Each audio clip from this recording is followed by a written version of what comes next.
When the people in Palestine are losing their lives, being raped and murdered, there's no cry from anybody, no passion. When the same thing happens in Syria, we hear nothing. When the same thing happens in Libya, we hear nothing. When the same thing happens in Iraq, we hear nothing. When the Ukrainians are violating the rights of other Ukrainians, particularly in the Donbass region, there's nobody crying for those people. What is the reason for that? What about India?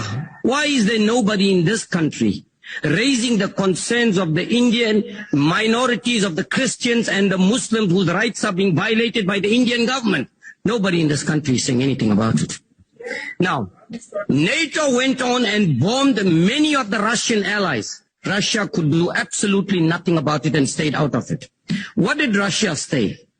Demilitarization. Stay away from my Russian borders. If you notice what has been happening since 1990, they are coming closer and closer and closer to the Russian border until they will make Russia so weak that Russia will have no other option but to give in to them. That is what it is all about. But who is the root cause of this whole problem? It is clearly the West and the United States of America that is the root cause of all the mayhem and chaos and destruction all over the world. Please don't clear. Let's talk about the biological laboratory which is funded by the Pentagon in Ukraine. Where is it coming from? Why are they getting involved in those?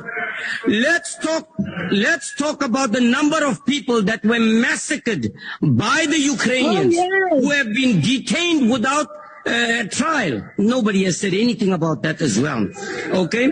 Let's talk about the shelling of the hospitals and the schools and the massacre and the mass graves that were found in Ukraine. Nobody says anything about that. Now, what is Russia asking for? Russia is saying, stay away from my borders and stay away from me. All you have been doing, and remember, Ukraine is being used as a fool by the United States and the West, and they're falling into the trap like many other countries have fallen in the trap previously, and that's what it is all about.